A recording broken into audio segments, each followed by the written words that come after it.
जय हिंद दोस्तों, आपका हेलो एग्जाम में स्वागत है। मैं रविकांत। जैसा कि आप लोग को पता है कि हम आपके लिए R O A R O और यूपी पीसीएस के लिए घटना चक्र का भारतीय इतिहास अर्थात इंडियन हिस्ट्री का हम क्लास ले रहे हैं, जिसमें हमने एंशंट हिस्ट्री का स्टार्ट किए थे और एंशंट हिस्ट्री का हमने आपको 8 लेक्चर कंप्लीट करा दिए हैं। आज हमारा 9 लेक्चर होगा, ठीक है। और जो हमारा चल रहा था वो गुप्ता पीरियड एंड गुप्तोत्तर पीरियड चल रहा था, ठीक है। जो कि आज हमको उसमें देखना है। थ्योरी पोर्शन हमने देख लेता है, आज हमको क्वेश्चन वाला सेक्शन देखना है जितने पीवाईक्यू आए हुए हैं, ठीक है। तो आप लोग क्लास स्टार्ट होने से पहले हम लोग एग्जाम को सब्सक्राइब कर लेंगे अगर अभी तक आप लोगों ने सब्सक्राइब नहीं किया, और आप अपने दोस्तों तक इसको शेयर जरूर करेंगे, ठीक। क्या करेंगे? दोस्तों तक इसको शेयर जरूर करना है। आइए हम लोग स्टार्ट करते हैं क्वेश्चन से। तो गुप्त वंश ने अवधि में शासन किया। तो गुप्त वंश का पीरियड क्या था? तो गुप्ता पीरियड का जो था 319 से लेकर 500 ईस्वी अप्रोक्सीमेट था, ठीक है, जो कि 550 लगभग था। 275 से लेकर लगभग ये पीरियड था। तो अप्रोक्सीमेट यही क्वेश्चन हमारा मिल रहा है, ठीक है। अगला क्वेश्चन आते हैं हम लोग। निम्नलिखित शासकों में से किस एक ने 4 अश्वमेधों का संपादन किया था? किसने किया था? प्रवरसेन प्रथम ने किया था। वाकाटा का शासक प्रवरसेन ने प्रथम ने 4 अश्वमेध यज्ञों का संपादन किया। इसके साथ ही उसने अनेक वैदिक यज्ञों का भी किया था। भारत का नेपोलियन किसे कहा जाता है? किसे कहा जाता है? समुद्रगुप्त को। कितनी बार आया? देखो 3 बार आ चुका, ठीक है। क्वेश्चन इंपॉर्टेंट है। प्राचीन भारत का नेपोलियन किसे कहा जाता है? समुद्रगुप्त को। निम्नलिखित में से किस राजा का एक अन्य नाम देवगुप्त था? क्या था? देवगुप्त। तो वो था चंद्रगुप्त द्वितीय का। प्रथम गुप्त शासक जिसने परम भागवत की उपाधि धारण की थी। तो परम भागवत की उपाधि धारण करने वाला वो कौन सा शासक था? वो समुद्रगुप्त था। अगला क्वेश्चन आते हैं हम लोग। परम भागवत उपाधि धारण करने वाला प्रथम गुप्त शासक। प्रथम गुप्त शासक अभी बताएं, समुद्रगुप्त। इलाहाबाद स्तंभ अभिलेख निम्नलिखित में से किस एक से संबंधित है? तो किससे संबंधित है? अशोक और समुद्रगुप्त से, ठीक है। इलाहाबाद, ये इलाहाबाद अशोक स्तंभ अभिलेख इस समुद्रगुप्त 335 से 375 के शासन के बारे में सूचना प्रदान करता है। इस स्तंभ पर समुद्रगुप्त के संत विग्राहक हरिसेन ने संस्कृत भाषा में प्रशंसात्मक वर्णन प्रस्तुत किया, जिसे प्रयाग प्रशस्ति कहा जाता है। इलाहाबाद का अशोक स्तंभ किसके शासन के बारे में सूचना प्रदान करता है? तो अभी जस्ट ऊपर हमने पढ़ा समुद्रगुप्त के बारे में। प्रयाग प्रशस्ति किसके सैन्य अभियान की जानकारी देता है? किसका है? समुद्रगुप्त। अगला क्वेश्चन। थ्योरी हम लोगों ने पढ़ लिया था, इसलिए एक्सप्लेनेशन ज़्यादा नहीं होगा। आप लोग प्रीवियस क्लास देख लीजिएगा तो आपको आसानी से चैप्टर समझ आ जाएगा। समुद्रगुप्त के प्रयाग प्रशस्ति में कौशल का शासक का क्या नाम था? किसका? कौशल के शासक का क्या नाम था? तो क्या था? महेंद्र। प्रयाग प्रशस्ति 19वीं और 20वीं पंक्तियों में दक्षिण पथ के 12 राज्यों तथा उनके राजाओं के नाम मिलते हैं, जिसमें से कौशल राजा कौन था? राजा महेंद्र था। समुद्रगुप्त के प्रयाग प्रशस्ति वाले स्तंभ पर निम्नलिखित से किसका लेख मिलता है? तो किसका मिलता है? जहांगीर का। किसका मिलता है? जहांगीर का लेख मिलता है, ठीक है। इस पर जहांगीर के एक लेख है और रानी का अभिलेख अशोक द्वारा कौशाम्बी के महापात्रों संघ भेद रोकने का निर्देश भी उत्कीर्ण है। उसके बाद आते हैं हम लोग, क्या है? पृथ्वी प्रथम वीर उपाधि थी किसका? थी? समुद्रगुप्त के। इतिहासकार तेजराम शर्मा ने अपनी पुस्तक a political history of the imperial Gupta's में क्या कहा है? कि समुद्रगुप्त ने अश्वमेध यज्ञ किया, जिसके बाद उसने पृथ्वीयामा पृथ्वीरथ की उपाधि धारण की थी। निम्नलिखित कथनों पर विचार कीजिए। हरिसेन समुद्रगुप्त के दरबार का प्रसिद्ध कवि था। उसने देवी चंद्रगुप्तम महाकाव्य की रचना की थी। कौन? हरिसेन। आगे क्या ऑप्शन? वह प्रयाग प्रशस्ति के भी रचयिता थे। अब ऑप्शन क्या है इसमें? तो आपका ऑप्शन इसमें ए 1 और 3 सही हो जाएगा। कौन कौन सा? हरिसेन, ये वाला और वो, ठीक है। D number. प्रयागराज में स्तंभ समुद्रगुप्त के संधि विग्रह की का भी हर्षेय ने संस्कृत भाषा में प्रशंसात्मक वर्णन प्रस्तुत किया है, जिसे प्रयाग प्रशस्ति कहा गया है। इसमें समुद्रगुप्त की विजयों का उल्लेख है और देवी चंद्रगुप्तम नाटक की रचना किसकी, विशाख दत्त की है। कौन सी, देवी चंद्रगुप्तम। ठीक है, अगला क्वेश्चन आता हम लोग, दक्षिण भारत के समुद्रगुप्त के समकालीन नरेश और उनके राज्य। ठीक है, आपको मैचिंग करना है। तो धनंजय, धनंजय कहाँ का थे, कुशतलपुर। कहाँ का, कुशतलपुर। नीलराज औमुथ, ठीक। उग्रसेन पालक्का और विष्णुगुप्त कांची। ठीक है, सी नंबर इसमें सही हो जाएगा। कौन सा, सी नंबर सही हो जाएगा। अगला क्वेश्चन आते हैं, अगला क्वेश्चन क्या हमारा, दिल्ली के कुवत उल इस्लाम मस्जिद के प्रांगण में उन्नत प्रसिद्ध लौह स्तंभ किसकी स्मृति है, किसकी है वो, चंद्रगुप्त की है। ठीक है, दिल्ली में मेहरौली नामक स्थान पर मेहरौली लौह स्तंभ जो लेख प्राप्त हुआ है, वर्तमान कुतुब मीनार के समीप है, जो चंद्र नामक किसी राजा की उपलब्धि का उदाहरण है, जिसे चंद्रगुप्त द्वितीय का बताया जाता है। किस गुप्त शासक ने अपने बड़े भाई की हत्या कर सत्ता प्राप्त की थी, किसने की थी, वो चंद्रगुप्त द्वितीय ने किया था, अपने बड़े भाई की हत्या करके।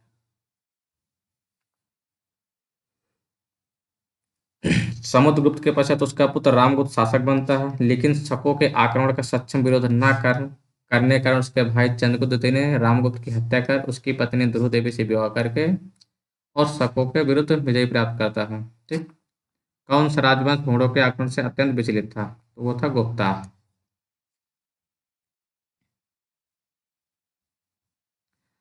घोड़ों ने भारत पर आक्रमण किया था, तो कब किए थे वो, तो स्कंद गुप्त के शासनकाल में किए थे, यानी गुप्ता पीरियड में स्कंद गुप्त काल में किए थे। ठीक है, निम्नलिखित में से किस गुप्त शासक ने होड़ों पर विजय प्राप्त किए थे, किस गुप्त शासक ने होड़ों पर विजय प्राप्त की, किसने प्राप्त किए थे, वो स्कंदगुप्त ने।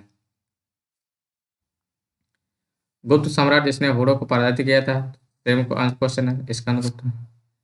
इनमें से किस गुप्त शासक ने होड़ों को पराजित किया था, किसने पराजित किया था होड़ों को, स्कंदगुप्त ने किया था। किस अभिलेख से ज्ञात होता है कि स्कंदगुप्त ने होड़ों को पराजित किया था, किससे, भीतरी स्तंभलेख से। किसे, उत्तर प्रदेश के गाजीपुर जिले में सैदपुर तहसील में भीतरी नामक स्थान से भीतरी स्तंभलेख से पता चलता है। इसमें पुष्यमित्र और होड़ों के साथ स्कंदगुप्त के युद्ध का वर्णन मिलता है, जिसमें स्कंदगुप्त विजयी होता है और होड़ पूरी तरह से विजय पराजित होता है। गुप्त साम्राज्य के पतन के विभिन्न कारण थे, निम्नलिखित कथनों पर कौन सा कारण नहीं था, कौन सा कारण नहीं था, तो होड़ों का क्रोध था, प्रशासन का सामंती ढांचा भी था, उत्तरवर्ती गुप्तों का बौद्ध धर्म स्वीकार करना ये भी था, लेकिन ये अरब आक्रमण नहीं था, उस टाइम अरब आक्रमण यहाँ पर नहीं हुआ था। ठीक है, शक विजेता किसे कहा जाता था, किसे कहा जाता है, चंद्रगुप्त द्वितीय को। रजत सिक्के जारी करने वाला प्रथम गुप्त शासक था, तो प्रथम गुप्त शासक कौन था, चंद्रगुप्त द्वितीय था, जिसने रजत सिक्के जारी किया था, अर्थात चांदी के, इसे रुपया या रूपक कहा जाता था। ठीक है, अगला क्वेश्चन आते हैं, चंद्रगुप्त द्वितीय के बारे में बताना। ठीक है, कौन सा क्वेश्चन, शक विजय के संदर्भ में सबसे पहले सबल प्रमाण इस नरेश की रजत मुद्रा है, किसके, चंद्रगुप्त द्वितीय के। फिर क्या है, इन मुद्राओं के तौर लगभग 33 ग्रेन हुआ करते थे। अगला, नीचे दिए गए कोट में बताना आपको कौन सा सही है। इसमें क्या है, ये दोनों ऑप्शन आपके सही हैं। इन जो मुद्राओं का लगभग वेट था 33 ग्रेन था, और रजत सिक्का में पूर्णतः शक विजय के बारे में मिलता है। ठीक है, प्रसिद्ध चीन फाहियान ने किसके शासनकाल में भारत की यात्रा की थी, तो फाहियान किसके, चंद्रगुप्त द्वितीय के टाइम पर, ह्वेनसांग हर्षवर्धन के टाइम में आया था। मैच करना है, क्या करना है, कौन सही सुमृत नहीं है, कुमारगुप्त फर्स्ट, मंदसौर अभिलेख, पथिक तक्षशिला, प्रभावती, ये गलत दिया है, समुद्रगुप्त एरन अभिलेख। ठीक है, तो इसका कौन सा है, उदयगिरी गुहा अभिलेख है। निम्नलिखित में से कौन विश्व के प्रथम विज्ञापन के तौर पर जाना जाता है, तो कौन सा जाना जाता है वो, 10 अभिलेख। दसपुर अभिलेख क्या है? प्रथम विज्ञापन के तौर पर जाना जाता है।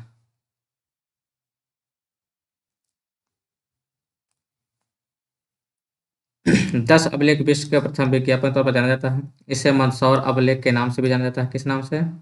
मंदसौर या दसपुर, ठीक है। यह गुप्त सम्राट कुमारगुप्त द्वितीय के शासनकाल का एक प्रसिद्ध अभिलेख है। इसमें तत्कालीन लाट देश के रेशम व्यापारियों का दसपुर में आकर बस जाने का वर्णन मिलता है। मंदसौर प्रशस्ति किस शासक की उपलब्धि का विवरण है? किसके है ये? कुमारगुप्त फर्स्ट का, ठीक। रेशम बुनकरों की श्रेणी की जानकारी निम्नलिखित किस अभिलेख से प्राप्त होती थी? किससे होती है? दसपुर शिलालेख या मंदसौर है। अब क्या करना आपको? सूची वन को सूची टू से मिलान करना, ठीक है। सूची टू से सूची टू का मिलान करना है। अभी दिया हुआ है, उसके बाद मिलान करना, ठीक है। तो चंद चंद्रगुप्त कौन? चंद्रगुप्त का पत्नी क्या नाम था? कुमारगुप्त। समुद्रगुप्त दत्ता देवी और चंद्रगुप्त द्वितीय की कुबेरनागा और कुमारगुप्त की अनंत देवी, ठीक है। तो क्या आ जाएगा? 3, 1, 2, 4, 31, 24।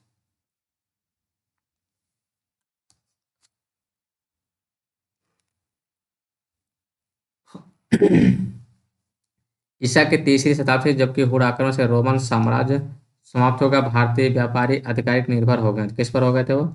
दक्षिण पूर्वी एशियाई व्यापार पर, ठीक है। गुप्त काल में उत्तर भारतीय व्यापार निम्नलिखित में से किस एक पत्तन से संचालित हो सकता है? किस एक से होता था वो? तो वो ताम्रलिप्ति से होता था। कहाँ से? ताम्रलिप्ति से। गुप्त काल में ताम्रलिप्ति बंगाल का एक प्रमुख बंदरगाह था, जहां से उत्तर भारतीय व्यापार दक्षिण पूर्व एशिया, चाइना, लंका, जावा, सुमात्रा आदि देशों के साथ व्यापार करते थे, ठीक है। अगला क्वेश्चन आते हैं हम लोग। निम्नलिखित में कौन सा बंदरगाह गुप्त काल में उत्तर भारतीय व्यापार के लिए जाना जाता है? ताम्रलिप्ति है, ठीक है। और कौन सा इसमें आपका तो ताम्रिक शब्द भड़ौच और कल्याण है। कौन कौन से और थे? भड़ौच, कल्याण, कामधे। इस हिसाब से सभी लगभग हो जाएंगे, ठीक है। हो जाएगा more than one.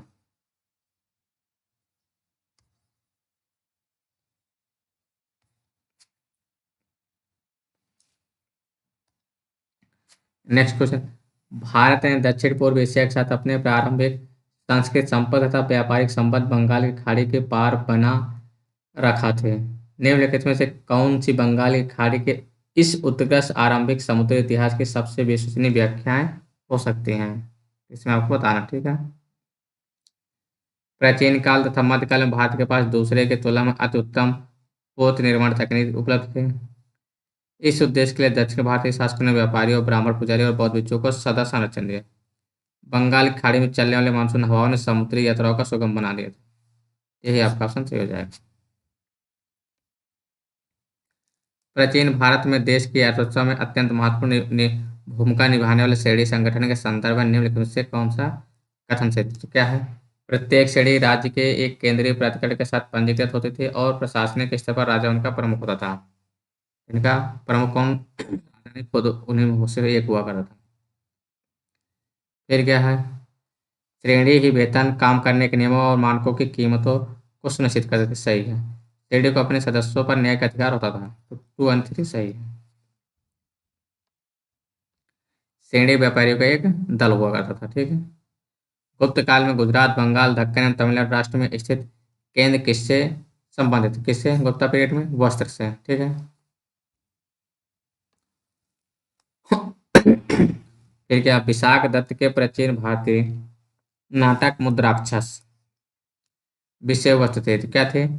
Chandragupta Maurya के समय में राज दरबार के दुर्लभ संधियों के बारे में वर्णन मिलता है। अगला क्वेश्चन आते हैं हम लोग। प्राचीन काल में किस वर्ण को सार्थवाक भी कहा जाता था? किसे कहा जाता है? वैश्य को, ठीक है।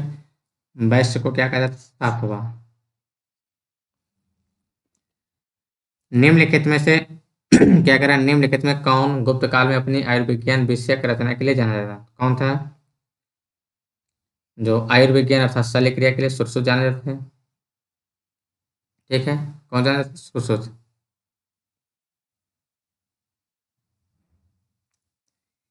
इनमें से कौन गुप्त काल में औषध के क्षेत्र में अपने कार्य के लिए जाने जाते थे? तो इसका आंसर कोई नहीं है, तो उसको बाहर कर दिया था बाद में। ठीक है, आयोग ने।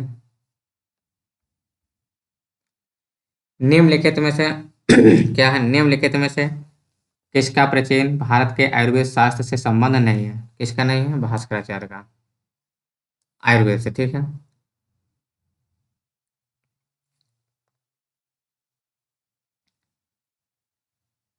जो भास्कराचार्य थे क्या थे? वो खगोलक और गणितज्ञ थे। लीलावती के लेखक थे कौन? भास्कराचार्य थे लीलावती के लेखक। फिर क्या है, प्राचीन कालीन भारत में हुई वैज्ञानिक प्रगति के संदर्भ में सही कथन बताना। ठीक है, तो क्या कह रहा, प्रथम शती ईस्वी में विभिन्न प्रकार के विशिष्ट शैल औजारों का उपयोग आम था। सही बात है। तीसरी शती तीसरी शती ईस्वी के आरंभ में मानव शरीर के आंतरिक अंगों का प्रत्यारोपण शुरू हो चुका था। पांचवी शती ईस्वी में कोण ज्याओस का सिद्धांत ज्ञात था। सातवीं शती में चक्र चतुर्थ का सिद्धांत ज्ञात था। तो ये हो जाएगा 1, 3, 4 सही है आपका। ठीक है, सॉरी। अगला क्वेश्चन आते हैं हम लोग। तो अगला क्वेश्चन क्या हमारा, भारतीय यात्रा में फाहियान ने एक अस्पताल का उल्लेख किया है, यह स्थान कहाँ है?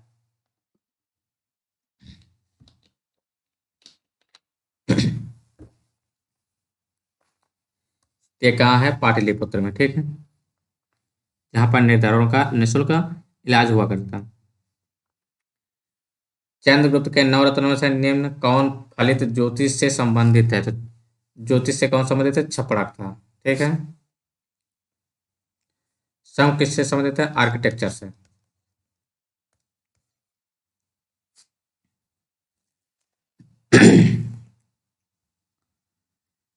कालिदास किसके शासनकाल में थे? तो कालिदास चंद्रगुप्त सेकंड के टाइम पर। किसके? इनमें से किसने पहली बार ये व्याख्या की थी कि पृथ्वी के अपने धुरी पर घूमने के कारण प्रतिदिन सूर्योदय और सूर्यास्त होता था? तो बताने वाले कौन थे? आर्यभट्ट। अधोलिखित में कौन गुप्तकालीन स्वर्ण मुद्रा है? स्वर्ण मुद्रा कौन से थे? दिनार थे। कौन से? दिनार। और रुपया क्या थे? चांदी वाले। स्वर्ण मुद्रा कहा जाता था, क्या कहता था? दिनार। रजत मुद्रा रूपक।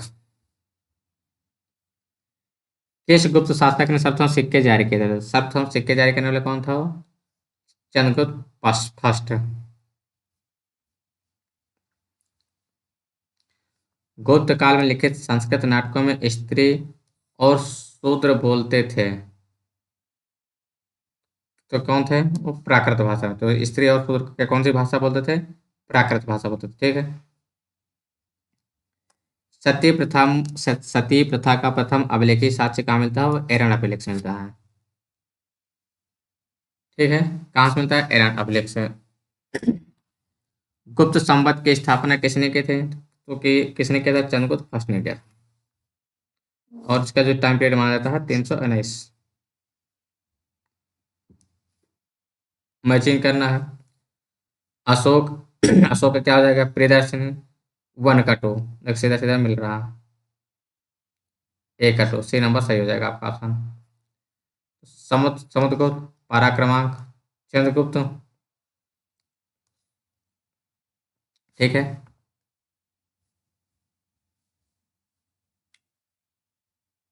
अगला क्वेश्चन आता है हम लोग। नगरों का क्रमिक पतन किस काल के एक महत्वपूर्ण विशेषता थी? तो नगरों का पतन गुप्त काल का टाइम था, हुआ था।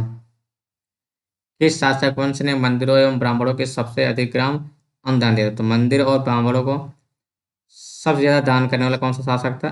कौन सा शासन था? गुप्त डायनेस्टी थी।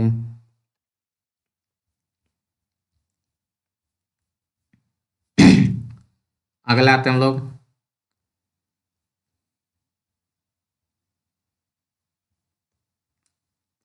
प्राचीन भारत में किस वंश का शासनकाल स्वर्ण युग कहा जाता था?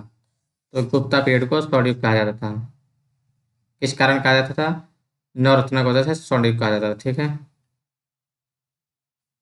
और मेन महान सम्राटों का काल, श्रेष्ठ शासन, आर्थिक समृद्धि, धार्मिक सहिष्णुता, भारतीय संत के प्रचार काल, साहित्य विज्ञान कला का उत्कर्ष के लिए स्वर्ण युग कहा जाता था।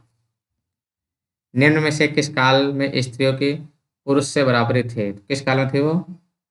तो वो स्त्री से पुरुष से ऋग्वैदिक पीरियड में थे, लेकिन उसके बाद से धीरे धीरे स्त्रियों की स्थिति गिरती चली गई। गुप्ता युग में भौम राजस्व की दर क्या थे? तो भौम राजस्व का दर क्या थे? उपज का छठा पार्ट था।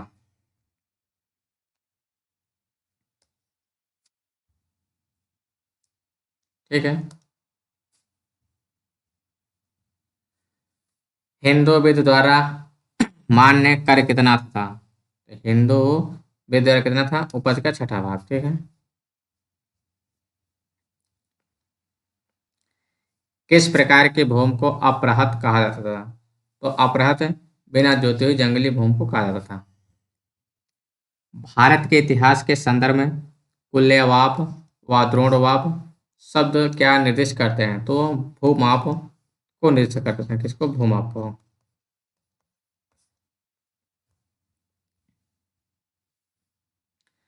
और इसी के अनुसार क्या लिया जाता है? राजस्व लिया जाता था। गुप्त का साम्राज्य द्वारा निम्न से किन्हें कर रहित कृत भूमि प्रदान किए जाते थे? तो कर रहित यानी उनसे टैक्स क्या है? टैक्स नहीं लिया जाता था। तो कौन थे? ब्राह्मण थे। प्राचीन भारत में सिंचाई कर को क्या कहते थे? किसे? प्राचीन भारत में। प्राचीन भारत में क्या कहते थे? विदक भागम।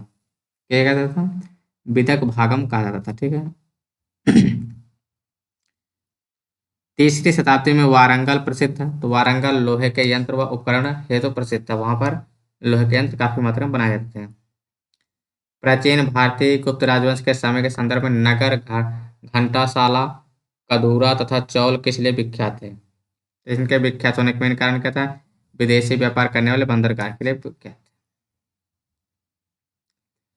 तोरमार किस जाति दल का था? तो तोरमार किस जाति दल का था? या हुण का था? ठीक है। किस जाति का था? हुण का।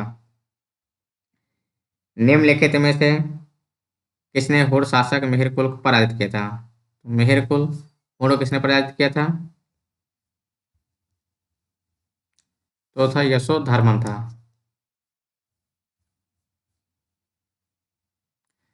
जैन तीर्थयात्री जिसने छठी शताब्दी में भारत दर्शन किया था। छठी शताब्दी में कौन था? सुंगयुन था। कब आए थे? 518 में। जैन यात्री सुंगुन ने भारत की यात्रा की थी। तो कब की थी? तभी कहते थे 518। ठीक है। किसके किसके बीच हो जाना चाहिए था? आंसर आपका ये वाला सही हो जाना चाहिए। 515 से 518 के बीच में। बीच में अगर लिखता तब। लेकिन इसका आंसर कोई नहीं होगा क्योंकि दिया नहीं कि बेटी बहन। ठीक है।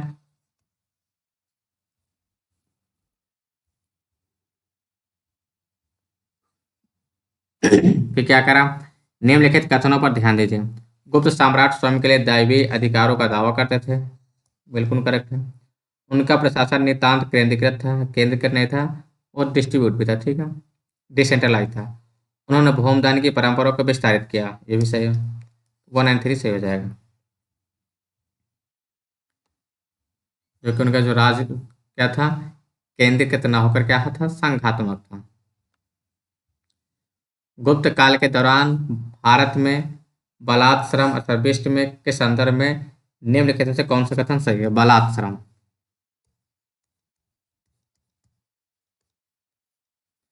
ये क्या था? बलात्श्रम श्रम क्या था? तो इसे राज्य के लिए आय का एक स्रोत, जनता द्वारा दिए जाने वाला एक प्रकार का कर माना जाता था। ये आसान से हो जाएगा।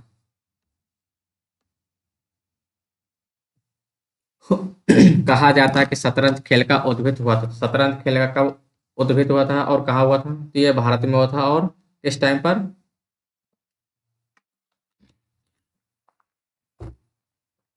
तो ये गुप्ता पीरियड में हुआ था। ठीक है। जिसे कहा जाता था चतुरंग बोला जाता था उस टाइम। अगला क्वेश्चन आते हैं हम लोग। शूद्रक द्वारा लिखी प्राचीन भारतीय पुस्तक मृच्छकटिकम का विषय क्या था? तो उसका विषय क्या था? एक धनी व्यापारी और गणिका की पुत्री की प्रेम का कहानी है। यानी कि प्रेम गाथा, ठीक है। प्राचीन सांख्य दर्शन में किसका महत्वपूर्ण योग है? सांख्य दर्शन के प्रवर्तक कौन है? कपिल है। गौतम, न्याय दर्शन, ठीक है। कपिल मुनि द्वारा प्रतिपादित दार्शनिक क्या था? सांख्य दर्शन। सांख्य दर्शन कपिल मुनि हो जाएंगे। भारत के दार्शनिक विचार के इतिहास संबंध में सांख्य संप्रदाय संबंधित था। तो सांख्य संप्रदाय संबंधित है किससे? सांख्य पुनर्जन्म, आत्मा के अवगमन के सिद्धांत को स्वीकार नहीं करते थे। ये सांख्य स्वीकार करते थे इसको। ये गलत हो जाएगा। सांख्य मानता है कि आत्मा ज्ञान ही मोक्ष की ओर ले जाता है, ना कोई कोई बाह्य प्रभाव अथवा कारक। तो दूसरा स्टेटमेंट सही है, ठीक है।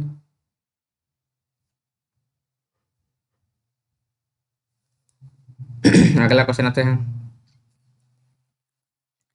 निम्नलिखित कथनों पढ़े तथा सही विकल्प को चुनिए, ठीक है। कथन पढ़ना और सही विकल्प को चुनना है। कपिल सांख्य पद्धति के सबसे पुराने प्रणेता थे, अभी पढ़ के जैसे। और कपिल बताते थे किसी व्यक्ति का जीवन प्रकृति की शक्तियों द्वारा गढ़ा जाता है, किसी दैवी सत्ता द्वारा नहीं।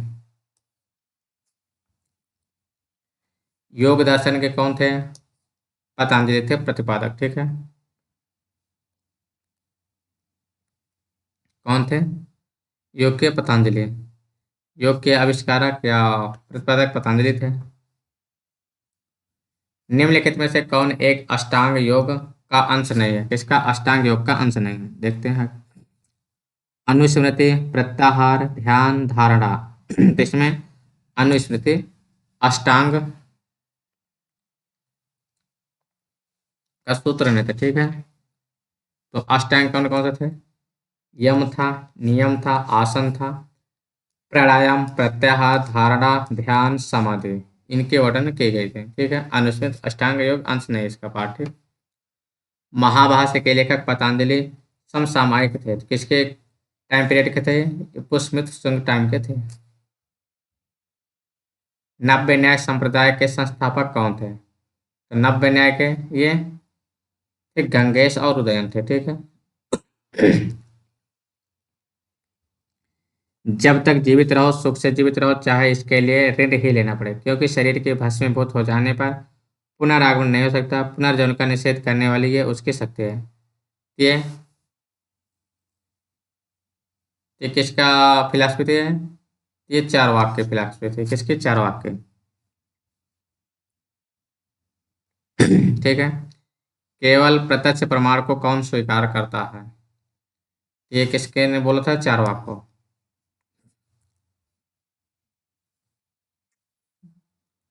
आ गए थे हम लोग। अधोलेखित से कौन चार के अनुसार सर्वोच्च मूल्य है? सर्वोच्च मूल्य था काम। क्या था? काम, ठीक है। चार वाक्य फिलॉसफी। इन्हें चार वाक्य सुख चाहिए। चार वाक्य दार्शनिक प्रणाली थे। तो लोकायुक्त प्रणाली भी कहलाती थी, आस्तिक प्रणाली भी कहलाती थी, मीमांसा, वैशेषिक। क्या हो जाएगा इसमें आपका? ये आस्तिक प्रणाली भी हो सकती है, लोकायत भी हो सकती है, ठीक है। इसका ध्यान से देख लेते हैं तो क्या हो जाएगा? लोकायत हो जाएगा, ठीक। न्याय दर्शन, न्याय किसका था? गौतम का था। न्याय दर्शन के संस्थापक, तो न्याय के दर्शन के गौतम हो जाएंगे। न्याय दर्शन गौतम, न्याय दर्शन गौतम, न्याय दर्शन के गौतम हो गए। सांख्य दर्शन कपिल, वैशेषिक कणाद, पूर्व मीमांसा के जैमिनी, ठीक है। मीमांसा के प्रेरता थे कौन थे? जैमिनी। अभी पढ़ के आ रहे हैं हम लोग। अब क्या करना है? इसको मैचिंग करना आपको।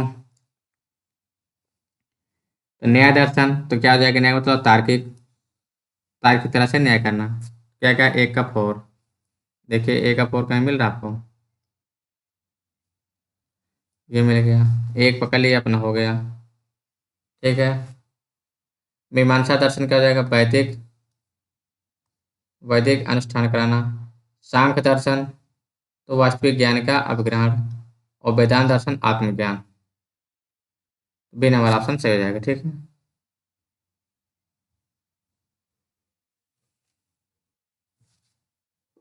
अब देखो, आपकी इच्छा है, आपको बिल्कुल कंठस्थ होना चाहिए, हर एग्जाम में पूछा जाता है, किसी न किसी न्याय दर्शन हो जाए गौतम का, मीमांसा दर्शन जैमिनी, सांख्य दर्शन कपिल मुनि, वेदांत दर्शन या उत्तर मीमांसा क्या हो जाएगा, बद्रायण, ठीक है। वैशेषिक उलूक या कणाद, उलूक कणाद मुनि लिखा रहता है। योग तो पता होगा आपको, पतंजलि, क्योंकि ये तो फेमस है, ठीक है। इच्छा है आपके, हर दर्शन का याद रखना। कर्म का सिद्धांत है न्याय से, मीमांसा से, या वेदांत से, या वैशेषिक। तो कर्म का सिद्धांत किससे है, मीमांसा दर्शन से है। इसे पूर्व मीमांसा या कर्म मीमांसा या धर्म मीमांसा भी कहा जाता है। मीमांसा के प्रमुख आचार्य कौन थे, कुमारिल भट्ट को, जिनकी गणना भारतीय दर्शन के मूर्धन आचार्यों में की जाती थी, ठीक है, जिन्होंने अपने तर्क से बौद्ध धर्म तथा दर्शन का खंडन करके वैदिक धर्म का प्रतिष्ठान पुनः किया था। किस दर्शन का मत है कि वेद शाश्वत सत्य है, यानी कि वेद हमेशा सत्य थे या सत्य रहेंगे, क्या है, किसका है, मीमांसा दर्शन का। अपूर्व का सिद्धांत संबंधित था, किसका, अपूर्व का, ये मीमांसा दर्शन से। मीमांसा दर्शन में क्या है, एक अदृश्य शक्ति की कल्पना की गई है जो कर्म तथा उसके परिणाम के बीच एक अलौकिक कड़ी है, और उसे पूर्व अपूर्व कहा गया है, ठीक है। कोई नई वस्तु जो पहले नहीं जानी गई, अथवा वो जो पहले नहीं थे, इसके बारे में अर्थात कहा गया, ठीक है। निम्न में से किस भारतीय दर्शन ने परमाणु सिद्धांत का प्रतिपादन किया था, इसका परमाणु सिद्धांत किसने किया था, वैशेषिक ने किया था। भारतीय परमाणुवाद का जनक किसे कहा जाता है, कौन थे वो, तो महर्षि करा थे, वैशेषिक के प्रवर्तक या दार्शनिक, ठीक है। अगला क्वेश्चन आता है, भारतीय खर दर्शन का भाग नहीं, मीमांसा वेदांता है, न्याय और वैशेषिक है, लोकायत और का, यही है, लोकायत और कपालिक नहीं है, ठीक है।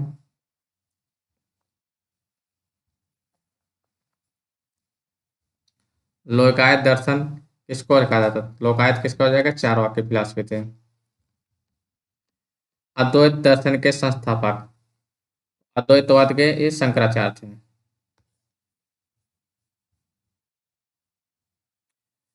अद्वैतवाद के दर्शन संस्थापक कौन थे, शंकराचार्य थे। शंकर के दर्शन को कहा जाता था, यानी शंकराचार्य के क्या कहा जाता था, अद्वैतवाद, ठीक है। प्रच्छन्न बौद्ध किसे कहा जाता था, तो प्रच्छन्न बौद्ध शंकराचार्य को। शंकराचार्य अद्वैत दर्शन के प्रणेता तथा हिंदू धर्म के प्रख्यात दार्शनिक थे। बौद्ध धर्म के कई संकल्पों को अपने दर्शन में शामिल करने के कारण उन्हें प्रच्छन्न बौद्ध की संज्ञा दी गई थी। अद्वैत वेदांत देखिए, ये अद्वैतवाद नहीं लिखा, ये अद्वैत वेदांत लिखा है, तो इसके प्रवर्तक, यानी किसके द्वारा मुक्ति प्राप्त की जा सकती है, किसके द्वारा, तो ज्ञान द्वारा, अद्वैत वेदांत, ठीक है। अद्वैत वेदांत में ज्ञान मार्ग मोक्ष का साधन स्वीकार किया गया है। केवल ज्ञान से मुक्ति मिलती है, ज्ञान के अभाव में मुक्ति संभव नहीं है, ये इनकी फिलॉसफी थी, ठीक है। विशिष्ट अद्वैत सिद्धांत के संस्थापक हैं, तो विशिष्ट अद्वैत के संस्थापक कौन थे, तो रामानुजाचार्य थे। अद्वैतवाद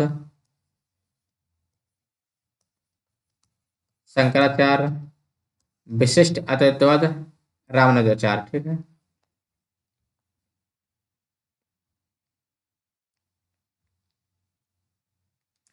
और जो कि वल्लभाचार्य का क्या था, शुद्ध अद्वैतवाद, यानी कि शंकराचार्य में ही जैसा उन्हीं में क्या लगाते थे, शुद्ध लगाते थे बस।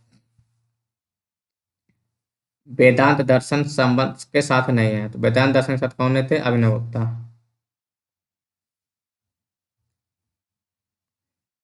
अब अगला क्वेश्चन आते हैं मैचिंग कराने का, इसका, तो गुप्ता क्या हो जाएगा आपका, फिर शका संबंध और विक्रम संबंध, ठीक है।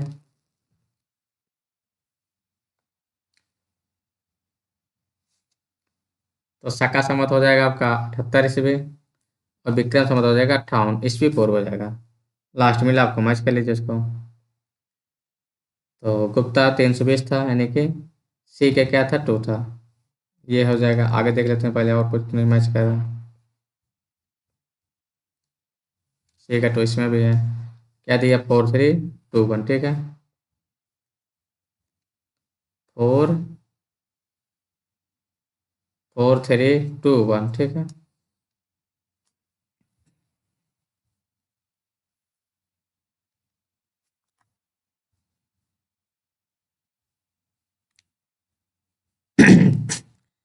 विक्रम संवत 58 ईस्वी और आरंभ हुआ था। क्या हुआ था? विक्रम संवत 58 ईस्वी पूर्व आरंभ हुआ था। शक संवत सन 78 ईस्वी पूर्व आरंभ हुआ था। गुप्त काल 319 में आरंभ हुआ था। भारत में मुसलमान 1192 में आरंभ हुआ था। ठीक है, तो आल ऑफ एबव सभी सही है। क्या है? सभी सही है, ठीक।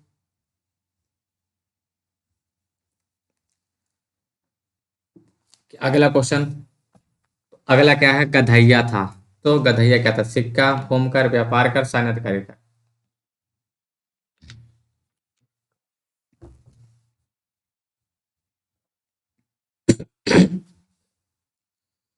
तो गधैया एक प्रकार क्या था? रजत सिक्का था, जो सैनियन के सिक्कों के अनुकरण चला गया था, ठीक है।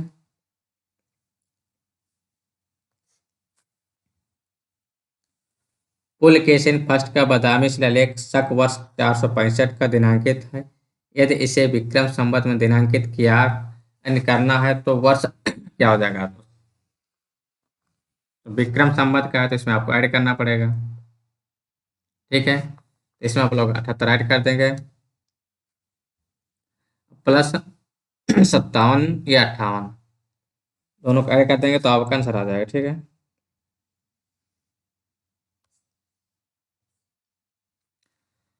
मालव संवत इस नाम से जाना जाता है। तो मालव संवत किस नाम से जाना जाता है? कृत संवत के नाम से जाना जाता है। एक चालुक्याभिलेख के तिथि अंकन में शक संवत का वर्ष 400, इसका शक संवत का वर्ष 400 सॉरी 556 दिया हुआ, इसका तुल्य वर्ष होगा।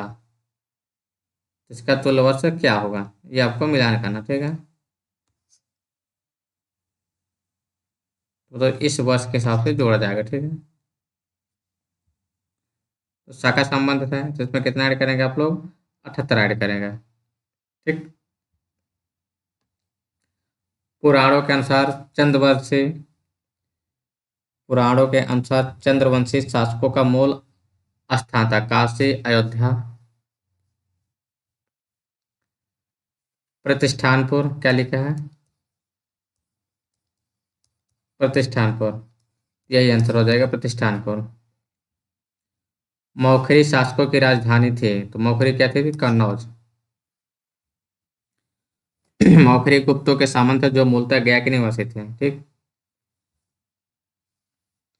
एक सही सुमलित नहीं है। कौन सा? पहले वाला नहीं है, ठीक है, और सभी सही सुमलित हैं।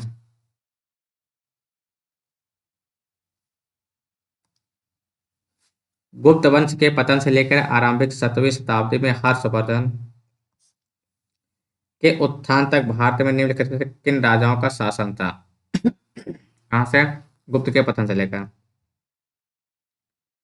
तो मगध के गुप्त का था, उसका थानेश्वर के पुष्पवती का था, कन्नौज एंड बल्लभ, इनका सभी का शासन था।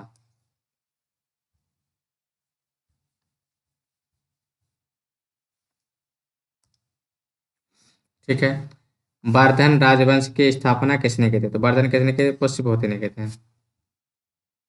किसने की थी? पुष्यभूति ने की थी, ठीक है। और हर्षवर्धन इसी के इसी डायनेस्टी का फेमस शासक था। हर्ष के समय की सूचना किसके पुस्तक से मिलते हैं? तो हर्ष के कल्हड़ के पुस्तक से मिलते हैं। हर्ष के समय विस्तृत सूचना इसके द्वारा कवि बाणभट्ट कृत हर्ष चरित थे। कौन थे? हर्ष चरित, ठीक है। हर्ष चरित किसके थे अभी बताएं, जस्ट बाणभट्ट के थे। हर्ष के साम्राज्य के राजधानी थे, तो क्या थे? कन्नौज थे, और थानेश्वर भी थे। तो कन्नौज और थानेश्वर दिया कहीं पर, तो उसके पहले बाद में प्राग भी बनाई गई थी, ठीक है। तो कन्नौज, थानेश्वर, प्रयाग, तो इसमें ये ऑप्शन सही हो जाएगा, ठीक है। उत्तर प्रदेश में वो स्थल जहाँ हर्षवर्धन ने बौद्ध महासम्मेलन का आयोजन किया था, तो वो कहाँ है? प्रयागराज। आज का प्रयागराज, इलाहाबाद, ठीक है।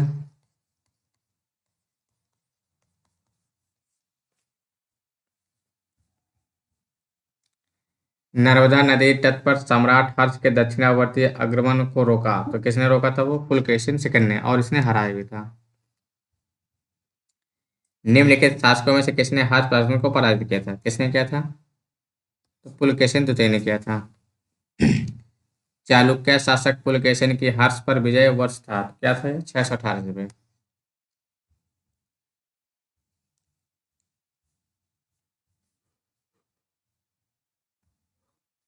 कविबाण निवासी था। कविबाण भट्ट किसके टाइम का था ये?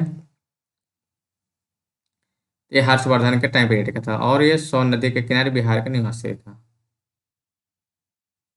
ठीक है। ह्वेन सांग के शासनकाल में किस शासनकाल में भारत आया था? कौन आया था? तो ह्वेन सांग किसके शासनकाल में आया है? ह्वेन सांग क्या था? सम्राट हर्ष के टाइम, ठीक है, हर्षवर्धन। ह्वेन सांग इससे स्टार्ट होता है, और हर्षवर्धन इससे भी स्टार्ट होता है। तो फाइयान, फाइयान आया था चंद्रगुप्त द्वितीय के टाइम पे, ठीक है।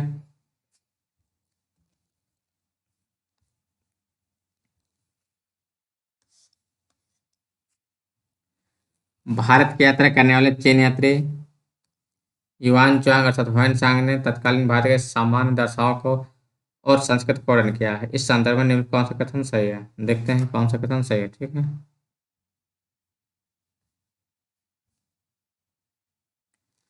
सड़क और नदी मार्ग लूट मार से पूरी तरह सुरक्षित है, तो पूरी तरह से आज नहीं सुरक्षित है, तो उस टाइम कहाँ सुरक्षित रहा होगा? तो गलत हो जाएगा। जहां तक अपराधों के दंड का प्रश्न, अग्नि जल व विष द्वारा सत्य परीक्षा किया जाना ही किसी व्यक्ति की निर्दोषता अथवा दोष के निर्णय का साधन थे। व्यापारियों को नौघाटों नौकाओं पर शुल्क देना पड़ता था। वो तो आज भी शुल्क शुल्क व्यापार देना पड़ता है।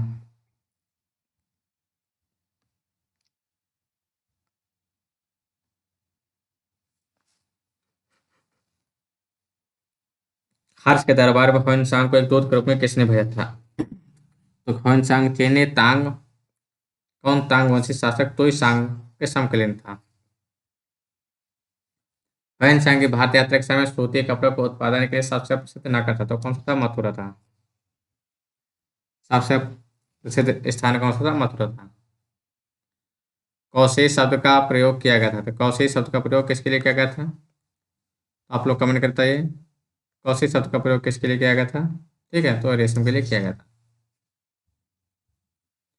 चीन यात्री ह्वेनसांग ने किस विश्वविद्यालय में अध्ययन किया था? तो किया था कहाँ पर?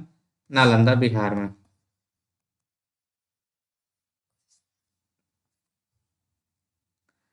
आज भी भारत में ह्वेनसांग को याद करने का मुख्य कारण था। क्या है मुख्य कारण? है सियुकी की रचना। इसकी सियुकी, ठीक है। चीनी यात्री जिसने भीनमाल के की यात्रा की थी, तो कौन था वो? ह्वेनसांग। ह्वेनसांग ने भीनमाल की यात्रा की थी। ह्वेनसांग चीनी यात्री था जो हर्षवर्धन के समय भारत में आया था, और इसे यात्रियों का राजकुमार भी कहा जाता है।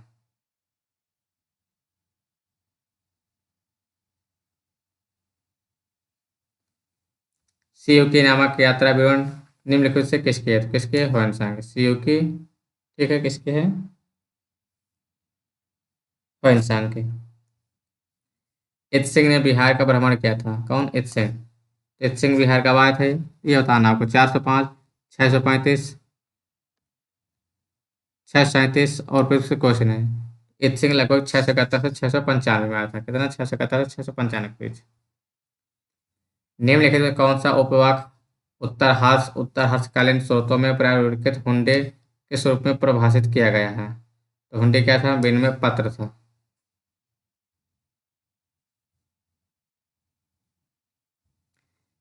चीनी लेखक भारत का उल्लेख किस नाम से करते हैं? तो किस नाम से करते हैं? यून तू नाम से करते हैं चीनी लेखक, ठीक है। नालंदा विश्वविद्यालय के विनाश का कारण था, कौन थे? मुसलमान थे। बख्तियार खिलजी। भारत में सबसे प्राचीनतम बिहार है, सबसे प्राचीन बिहार कौन सा है? नालंदा। यह है सबसे प्राचीनतम बिहार, ठीक है। नालंदा कहाँ पर स्थित है? तो ये बिहार में है। गुप्तोत्तर युग में प्रमुख व्यापारिक केंद्र थे।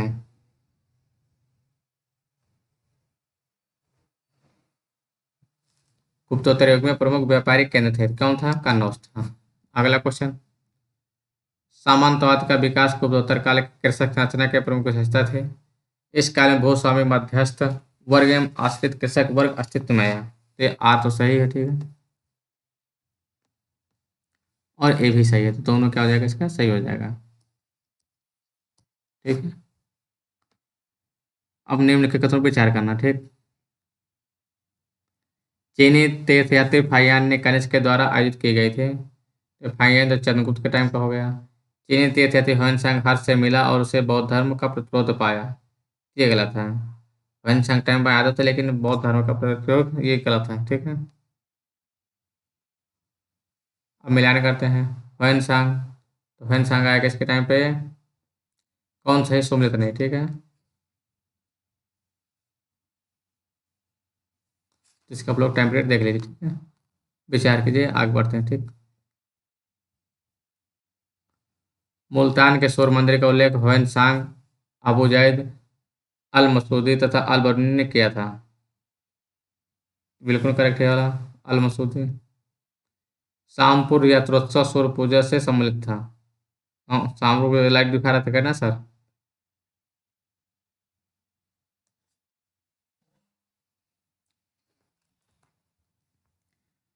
अगला क्वेश्चन आते हैं हम लोग।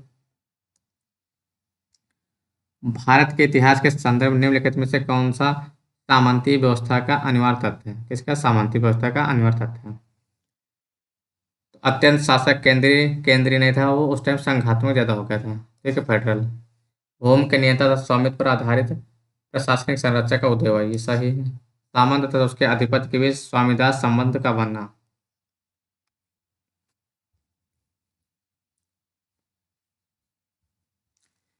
निम्नलिखित कथनों में से 8वीं शताब्दी के संत शंकराचार्य के बारे में सही नहीं। किस बारे में? शंकराचार्य। उन्होंने भारत के विभिन्न क्षेत्रों में 4 धाम स्थापित किए, ये सही बात है। उन्होंने बौद्ध तथा जैन धर्म का विस्तार पर रोक लगाई, ये भी सही है। उन्होंने प्रयाग को तीर्थराज नाम दिया था, ये गलत है।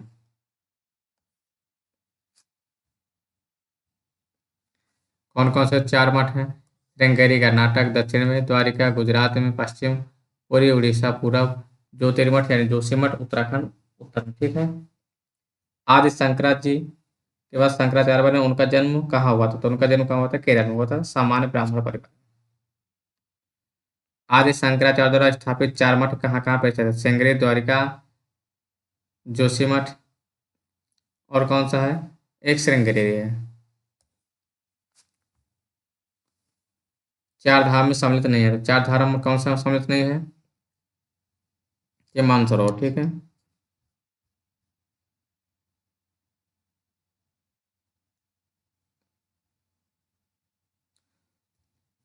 सही सम्मिलित नहीं है। रवि कीर्ति पुलकेशिन सेकंड सही है।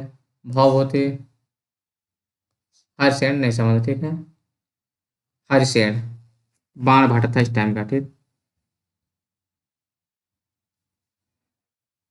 अब आगे मिलाना फिर आपको। बाण भट्ट हर्षवर्धन, अमीर खुसरो, अलाउद्दीन खिलजी, कालिदास चंद्रगुप्त, हरिसेन समुद्रगुप्त, ठीक है। 4 1 2 3, ठीक है, क्या हो जाएगा? 4 1 2 3, ठीक।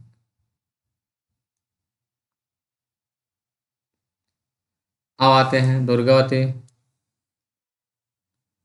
अशोक। अब आगे देखते हैं, मिलान करते हैं हम लोग। भोज क्या है? धारा, दुर्गावती, समुद्रगुप्त बिदिशा और उज्जैन अशोक का हो जाएगा, ठीक है। फिर आपको मिलाना है गिरनार गुजरात सही दिया है। स्थानेश्वर ये आपको गलत है।